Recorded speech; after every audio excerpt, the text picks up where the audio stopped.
Hi hello నమస్తే. My deep condolences to Manmohan Singh garu. First of all ఆయన యొక్క జీవిత చరిత్ర మీద సినిమా తీస్తే అది బ్లాక్ బస్టర్ హిట్ అయింది. చాలామందికి తెలియని సత్యం ఏంటంటే Manmohan Singh is not ordinary person.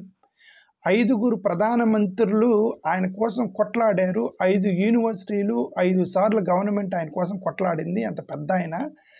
అసలు ఆయన ఏంటి అనేది one by one simply briefly మీకు చెప్తా ఉన్నాను. మీరు స్కిప్ అవ్వకుండా చూడండి. మన్మోహన్ సింగ్ గురించి మీ చాలామందికి తెలియదు ఆయన ఎట్లాంటి వాడు అనేది ఇప్పుడు ఈ వీడియోలో మీరు చూడబోతున్నారు. మన్మోహన్ సింగ్ గారు ఇప్పుడు పాకిస్తాన్ అప్పుడు అన్డివైడెడ్ పంజాబ్ అయినటువంటి పాకిస్తాన్ గోవా అనేటువంటి ప్లేస్లో ఆయన పుట్టి ఇంటర్మీడియట్లో ఫస్ట్ క్లాస్లో పాస్ అయ్యాడు. తర్వాత డిగ్రీలో ఫస్ట్ క్లాస్ పాస్ అయ్యాడు. తర్వాత డీఫిల్ చేశారు, ఆయన ఫస్ట్ క్లాస్ పాస్ అయ్యాడు. అప్పుడు ఫస్ట్ క్లాస్ పాస్ అయినప్పుడు ఈ విద్యార్థి ఎవరైతే ఇంటర్మీడియట్లో ఒక యూనివర్సిటీ ఫస్ట్ వచ్చిన ఆ స్టేట్ ఫస్ట్ ఏదో వచ్చాడు, ఆయన ఆ బోర్డు ఫస్ట్ వచ్చాడు. ఆ బోర్డు ఫస్ట్ వచ్చినటువంటి వ్యక్తి ప్రధానమంత్రి కాబోతున్నాడు అని ఎవరికి తెలియదు. ఆ టైంలో ఒక ఇంటర్ స్టూడెంట్ ఎకనామిక్స్లో నెంబర్ 1 మార్క్స్ తెప్పించుకున్నప్పుడు it became an issue. Okay, MA ఎకనామిక్స్లో యూనివర్సిటీ ఫస్ట్ వచ్చాడు. బిఏ ఎకనామిక్స్లో యూనివర్సిటీ ఫస్ట్ వచ్చాడు. తర్వాత ఫారెన్ యూనివర్సిటీ వెళ్ళి ఆనర్స్ డిగ్రీ చేశాడు. ఆ టైంలో ఆయన స్టూడెంట్గా ఉన్నప్పుడు ఇతను దేశాన్ని పరిపాలించిపోతున్నాడు, దేశం యొక్క ఆర్థిక వ్యవస్థను మార్చిపోతున్నాడు అని ఎవరికీ తెలియదు. ఓకే, బట్ ఈ డిడ్ ఇట్. ఆయన చాలా షైగా ఉండేవాడు, పెద్దగా ప్రజలతో మాట్లాడేవాడు, తన ఫ్రెండ్స్తో మాట్లాడేవాడు కాదట. చాలా రిజర్వ్డ్గా ఉండే వ్యక్తి మన్మోహన్ సింగ్ గారు. అయితే ఒకసారి వాళ్ళ ప్రొఫెసరు అతను రాసినటువంటి ఒక వ్యాసం మీద పిలిచి తిట్టాడట. మన్మోహన్ సింగ్, నువ్వు 2-3 ఫ్రెండ్స్తో తిరుగుతున్నావు. ఆయన అసలు యాక్చువల్గా రిజర్వ్డ్గా ఉంటాడు, ఎవరితో మాట్లాడు. కానీ ఎవరో ఒకరు ఇద్దరితో మాట్లాడుతుంటే, ఒకరిద్దరు ఫ్రెండ్స్ తోటి టీ షాప్ దగ్గర అక్కడ మాట్లాడుతుంటే టీచర్ పిలిచి నువ్వు రాసినటువంటి వ్యాసంలో చాలా తప్పులు ఉన్నాయని చెప్పి తిట్టాడని వాళ్ళతో తిరగడం కూడా మానేశాడంటే ఇంక ఒంటరి జీవితం పరిపాలించాడని, ఒంటరి జీవితం మొదలెట్టాడనమాట మన్మోహన్ సింగ్ గారు. ఈయన జాన్ రాబిన్సన్ అని ఆయన ఒక ఫారెన్ యూనివర్సిటీలో చదివేటప్పుడు కేంబ్రిడ్జ్ యూనివర్సిటీలో జాన్ రాబిన్సన్ అని ఒక ప్రొఫెసర్ ఆయన గురించి చాలా ఎక్సలెంట్ వర్డ్స్ రాశాడు. ఆయన బుక్లో మన్మోహన్ సింగ్ అనే వ్యక్తి ఒక స్టూడెంట్ కాదు, ఒక ఆర్థిక రిఫార్మిస్ట్ అని ఒక పుస్తకం రాశాడు. ఆ పుస్తకం రాశాడు నికోలస్ కల్దార్ అని ఇంకొక ప్రొఫెసర్ ఏం చేశాడంటే ఆ యూనివర్సిటీలో బెస్ట్ స్టూడెంట్కి తనని పరిగణించి భారతదేశ ప్రభుత్వానికి ఒక లెటర్ రాశాడు. ఎందుకంటే మన్మోహన్ సింగ్ గారు ఒక నెంబర్ 1 స్టూడెంట్, ఇక్కడ చాలా మంచిగా తనకి ఎకనామిక్ రిఫార్మ్స్ ఉన్నాయి అతని మైండ్లో. అతను మీ గవర్నమెంట్లో ఫైనాన్స్ సెక్రటరీగా లేదా ఫైనాన్స్ దాంట్లో డిపార్ట్మెంట్లో ఉద్యోగం ఇవ్వండి అని ఒక నికోలస్ కల్దార్ అనేటువంటి అతను ప్రొఫెసర్ ఇండియన్ గవర్నమెంట్కి లెటర్ రాశాడు ఆక్స్ఫర్డ్ యూనివర్సిటీ నుంచి. ఓకే, ఆ టైంలో ఆయన పిహెచ్డి చదువు అయిపోయిన తర్వాత యుఎన్ అతనికి జాబ్ ఆఫర్ చేసింది, ఢిల్లీ యూనివర్సిటీ జాబ్ ఆఫర్ చేసింది, అంక్టాడ్ వాళ్ళు జాబ్ ఆఫర్ చేశారు, state government finance department of India వాళ్ళు జాబ్ ఆఫర్ చేశారు. అయినా సరే ఆయన పంజాబ్ యూనివర్సిటీలో ఫ్యాకల్టీగా జాయిన్ అయ్యారు. ఎందుకంటే పంజాబ్ యూనివర్సిటీలో తనకి కమిట్మెంట్ ఉంది కాబట్టి, వాళ్ళ రాష్ట్రం కాదు కాబట్టి. అది 1960లో ఆయన పంజాబ్ యూనివర్సిటీలో చేస్తూ తర్వాత దానికి ఆక్స్ఫర్డ్ యూనివర్సిటీలో 1960లో ఆయనకి పిహెచ్డికి వస్తే పిహెచ్డి జాయిన్ అయిపోయారు పంజాబ్ యూనివర్సిటీలో, ఆక్స్ఫర్డ్ యూనివర్సిటీలో. అక్కడ 2 ఇయర్స్ పిహెచ్డి అయిపోగానే మన్మోహన్ సింగ్ గారు ఏం చేశారట, మళ్ళీ అక్కడ ఇంపోర్ట్ అండ్ ఎక్స్పోర్ట్ పాలసీ మీద థీసిస్ చేసి అక్కడ ఆయన పిహెచ్డి చేస్తుండగానే మళ్ళీ సెంట్రల్ గవర్నమెంట్ నుంచి జాబ్ ఆఫర్ పోయింది. మళ్ళీ అంక్టాడ్ వాళ్ళు జాబ్ ఆఫర్ ఇచ్చారు, మళ్ళీ ఢిల్లీ యూనివర్సిటీలో జాబ్ ఆఫర్ ఇచ్చారు. కానీ ఈసారి ఆయన ఇండియన్ గవర్నమెంట్తో జాయిన్ అవుదాము ఉద్యోగంలో అనుకునేసరికి పంజాబ్ యూనివర్సిటీ వాళ్ళు గొడవ చేశారు. ఏమని, పిహెచ్డి అయిపోయిన తర్వాత 2 ఇయర్స్ మాతో ఉద్యోగం చేయాలని అగ్రిమెంట్ చేసుకున్నాడు, ఇతను మా యూనివర్సిటీలో ప్రొఫెసర్గా పనిచేయాల్సిందని ఒక యూనివర్సిటీ ప్రొఫెసర్ యూనివర్సిటీ కొట్లాడింది అతని ఫ్యాకల్టీ కోసం, అతను మా ఉద్యోగం చేయాల్సిందే మా యూనివర్సిటీలో అని. సో ఆ 2 ఇయర్స్ అయిపోయిన తర్వాత మళ్ళీ అంక్టాడ్ వాళ్ళు మళ్ళీ ఎంటబడ్డారు. ఈ అంక్టాడ్ అంటే యునైటెడ్ నేషన్స్ సంబంధించినటువంటి United nations conference for trade and agreement and development ఏదో ఉంటుంది. ఓకే, అంక్టాడ్ అంటారు. ఈ అంక్టాడ్ వాళ్ళు ఏం చేశారంటే మళ్ళీ ఈయనకి లెటర్ రాశారు, మా దగ్గర జాయిన్ అవ్వమన్నారు. సో మళ్ళీ ఆయన అంక్టాడ్లో జాయిన్ అయ్యారు న్యూయార్క్లో. అక్కడ 2 ఇయర్స్ జాబ్ చేసిన తర్వాత కేఎన్ రాజ్ అని ఢిల్లీలో ఒక ఎకనామిక్స్ డైరెక్టర్గా పనిచేస్తున్నటువంటి ఆ ఫైనాన్స్ డిపార్ట్మెంట్లో నుంచి Delhi university, Delhi school of economics అని ఒకటి ఉంటుంది, దాంట్లో డైరెక్టర్గా పనిచేస్తున్నారు కేఎన్ రాజు గారు. ఇదే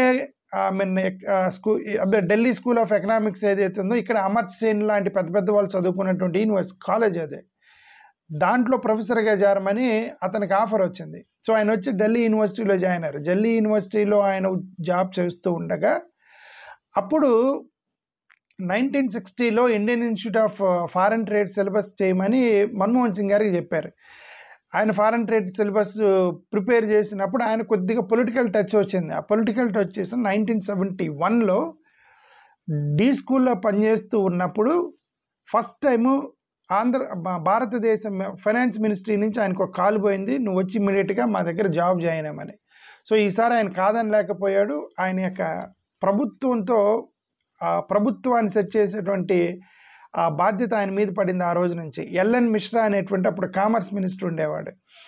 ఆయన ఏంటంటే అప్పుడు వచ్చి ఫైనాన్స్ సెక్రటరీగా జాయిన్ అయ్యాడు మన్మోహన్ సింగ్ గారు. ఎల్ఎన్ మిశ్రా గారు ఒక ప్రపోజల్ పంపించారు.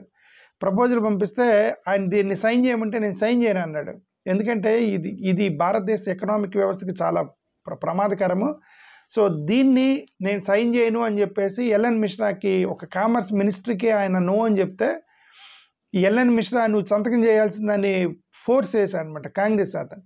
ఇప్పుడు వెంటనే ఇతను ఏం చేసి రిజైన్ చేశాడు, నేను మాత్రం సైన్ చేసేదే లేదని చెప్పేసి మన్మోహన్ సింగ్ గారు రిజైన్ చేస్తే అప్పుడు ఇందిరాగాంధీ గారు పిలిపించి ఆయన ఫైనాన్స్ కమిషన్కి ప్లానింగ్ కమిషన్కి చైర్మన్గా ప్రమోషన్ ఇచ్చింది. ప్లానింగ్ కమిషన్ చైర్మన్గా ప్రమోషన్ ఇస్తే ఈయన మన్మోహన్ సింగ్ గారు వెళ్ళి, మేడం నన్ను ఫైనాన్స్ సెక్రటరీ నుంచి మీరు ప్లానింగ్ కమిషన్కి పంపిస్తున్నారు, నా జీతం పోతుంది, నా జీతం తగ్గుతుంది, ప్లస్ ఆ ఫైనాన్స్ సెక్రటరీగా ఉన్నప్పుడు కొన్ని ఏమంటారు what you say that retirement తర్వాత పెన్షన్ వచ్చేది కదా, ఆ పెన్షన్ కొంచెం తగ్గిద్ది నాకు అంటే. చూడండి, ఆయనే ప్రధానమంత్రి అవుతాడు భవిష్యత్తులో అన్న విషయం కూడా అతనికి తెలియదు.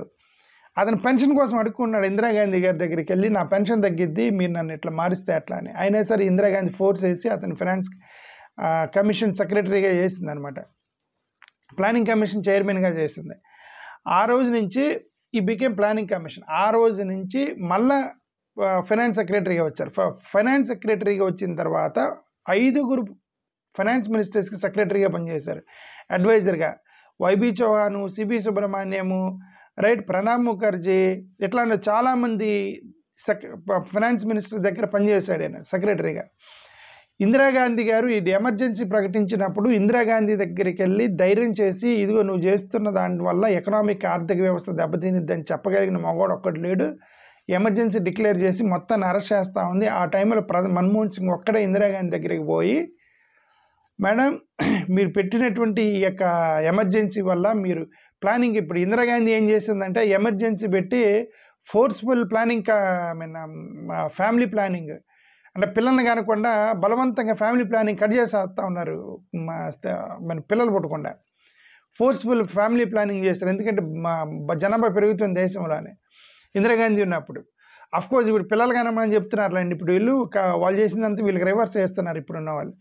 అప్పుడు ఇదంతా ఎమర్జెన్సీలో ఇదంతా జరుగుతుందని మన్మోహన్ సింగ్ వెళ్ళి అక్కడ చెప్పారు, మేడం ఇన్ఫ్లేషన్ అనేది బాగా పెరిగిపోతుంది, మోరోవర్ ఈ యొక్క ఫిస్కల్ డెఫిసిట్ అని పడిపోతూ ఉంది, మీరు ఇమీడియట్గా దాన్ని బ్యాకప్ తీసుకోవాలని చెప్పేసి ఆమెకు చెప్తే ఓన్లీ మన్మోహన్ సింగ్ మాట మాత్రమే వింది. అంతవరకు మన్మోహన్ సింగ్ మాట విని ఆమె బ్యాక్ స్టెప్ వేసింది. అదే టైంలో ఈ సంజయ్ గాంధీ ఒకటి బాగా ఇరిటేట్ చేస్తున్నారనమాట ఇందిరాగాంధీ గారిని. సంజయ్ గాంధీ అని ఆయన ఆమె పెద్ద కొడుకు బాగా ఇన్ఫ్లుయెన్స్ చేసి ఒక పవర్ సెంటర్గా తయారయ్యి ఇందిరాగాంధీని ఇరిటేట్ చేస్తుంటే అతను చనిపోయాడు. అతను తర్వాత ఇందిరాగాంధీ ప్రభుత్వం పడిపోయింది.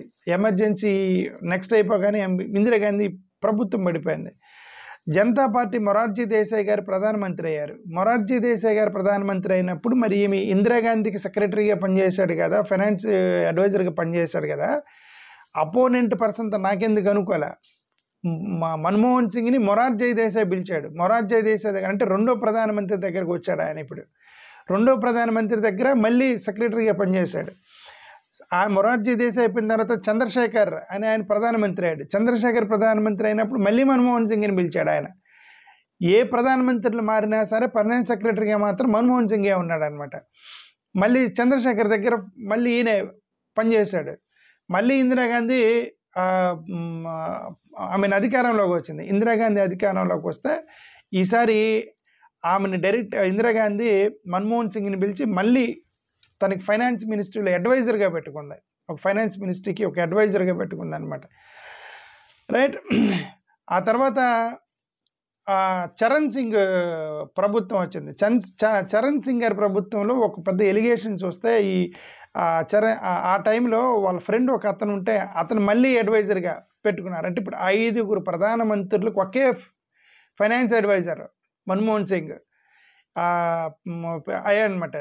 ఫ్రెంచ్ కంపెనీకి సంబంధించిన ఆయిల్ ఎక్స్ట్రాక్షన్ స్కామ్ ఒకటి జరిగింది. ఆ స్కామ్ జరిగితే సిబిఐ వాళ్ళు ఇంట్రాగేట్ చేస్తూ ఉంటే మొత్తాన్ని పట్టుకొని వచ్చారు మన్మోహన్ సింగ్తో సహా. అంటే ఆ ఫైనాన్స్ డిపార్ట్మెంట్లో ఏదో స్కామ్ జరిగింది అని చెప్పేసి ఫ్రెంచ్ కంపెనీ ఆయిల్ ఎక్స్ట్రాక్షన్కి సంబంధించిన ఏదో స్కామ్ జరిగిందని పిలిస్తే మొత్తాన్ని పట్టుకొచ్చేసి ఇంక్లూడింగ్ మన్మోహన్ సింగ్ని కూడా పట్టుకొని వస్తే అందరిని ఇంట్రాగేట్ చేసి మన్మోహన్ సింగ్ని కానీ కూడా ఇంట్రాగేట్ చేసి ది ఫస్ట్ క్లీన్ చిట్ ఇచ్చింది మన్మోహన్ సింగ్. ఎందుకు ఇచ్చారంటే అప్పుడు అధికారులు పిలిచి మన్మోహన్ సింగ్గా ఇట్లాంటి స్కాములు చెయ్యడు అనే నమ్మకం ఉందని కేవలం నమ్మకంతో క్లీన్ చిట్ ఇచ్చారు ఆయనకి. అతను అట్లాంటి చేయడు, అతను అంత క్రెడిబిలిటీ కలిగిన వ్యక్తి. అందరు ప్రైమ్ మినిస్టర్స్ దగ్గర ఒక ఫైనాన్స్ సెక్రటరీగా పనిచేసినటువంటి అంత నమ్మకస్తుడు అనమాట మన్మోహన్ సింగ్. ఇందిరాగాంధీ గారు మళ్ళీ ప్రధానమంత్రి అయ్యారు. ప్లానింగ్ కమిషన్ చైర్మన్ చేశారు. ఓకే. ఆ తర్వాత ఇందిరాగాంధీ గారి ప్రభుత్వంతో 2 విషయాలు కొట్లాడాడు. ఒకటి, ఆయన ఆర్బీఐ గవర్నర్గా వెళ్ళారు. ఆర్బీఐ గవర్నర్గా వెళ్ళినప్పుడు గవర్నమెంట్ తీసుకున్నటువంటి ఎన్ఆర్ఐలకి సంబంధించిన ఇన్వెస్ట్మెంట్ రిలాక్సేషన్ ఒకటి ఇచ్చారు. ఈ ఇన్వెస్ట్మెంట్ రిలాక్సేషన్ తప్పని చెప్పి ఇందిరాగాంధీ ప్రభుత్వానికి వ్యతిరేకంగా ఆయన కోర్టులో కేసు వేశాడు. బట్ అఫ్కోర్స్ గవర్నమెంట్ గెలిచింది.